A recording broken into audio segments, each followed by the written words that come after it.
আজকে চলে এসেছি পূর্ণিমা মিত্র কিচেনে। আজকে আমরা তৈরি করব ম্যাজিক ছানার জিলাপি। দেখুন আমি কিভাবে ম্যাজিক ছানার জিলাপি বানাচ্ছি, রেসিপিটা দেখুন। এর জন্য লাগবে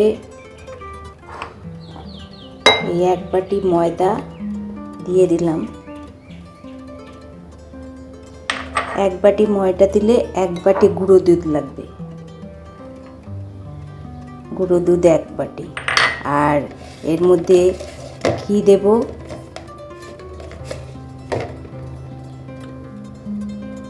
2 চামচ।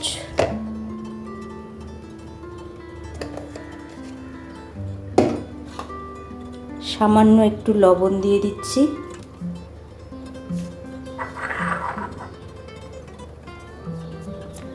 আর দেব একটু খাবার সোডা।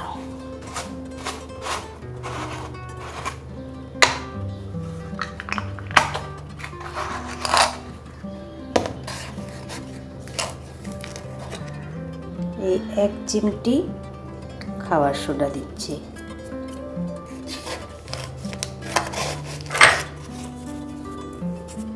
করে এটা ময়াম দিয়েছি, দেখুন কেমন করে ময়াম দিয়েছি, এত সুন্দর হয়েছে।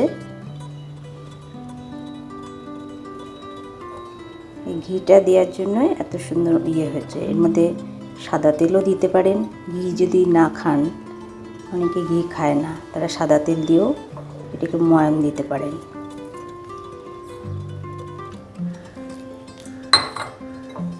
এবার আমি অল্প অল্প জল দিয়ে এটাকে মেখে নিচ্ছি।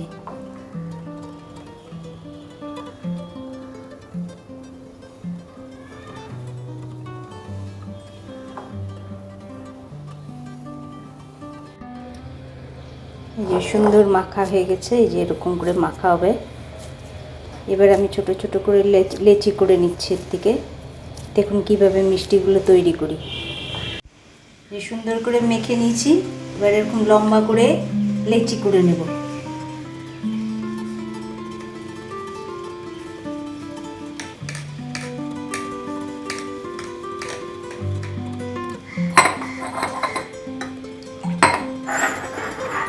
এবার এটাকে এইভাবে করে জিলাপির আকারে এরকম করে মুড়ে দেব। আর পেছনটা একটুখানি এখানে জল দিয়ে এইভাবে করে লাগিয়ে দেব। এই যে এইভাবে করে আমি সবগুলো বানিয়ে নিচ্ছি। এবার আমি এগুলো আস্তে আস্তে তেলে ছেড়ে দিচ্ছি। তেলটা খুব গরম হবে না, খুব বেশি গরম হলে ভেতরটা ভাজা হবে না। খুব আস্তে আস্তে ভাজা হবে। আর এইদিকে আমি গ্যাসটা জ্বালিয়ে দিচ্ছি। এর মধ্যে 1 বাটি জল দিলাম, তার সাথে এই 1 বাটি চিনি। এটা আস্তে আস্তে গলতে থাকুক। সুন্দর রং এসছে।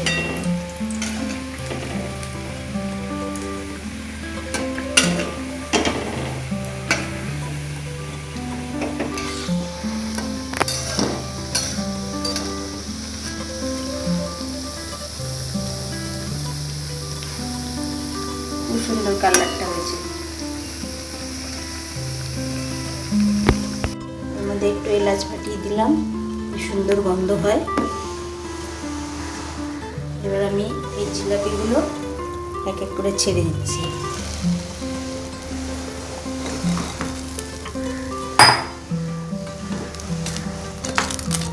এতে অনেকে অনেক কালার মিশায়, ফুড কালার মিশায়। আমি কোনো কালার মিশাইনি। আমার জিলাপি হচ্ছে ম্যাজিক জিলাপি। খেয়ে দেখবেন কেমন হয়েছে। আমার ভিডিওটা ভালো লাগলে লাইক, শেয়ার, কমেন্ট করে দেবেন। একটু সাবস্ক্রাইব করলে আমার একটু সুবিধা হয়।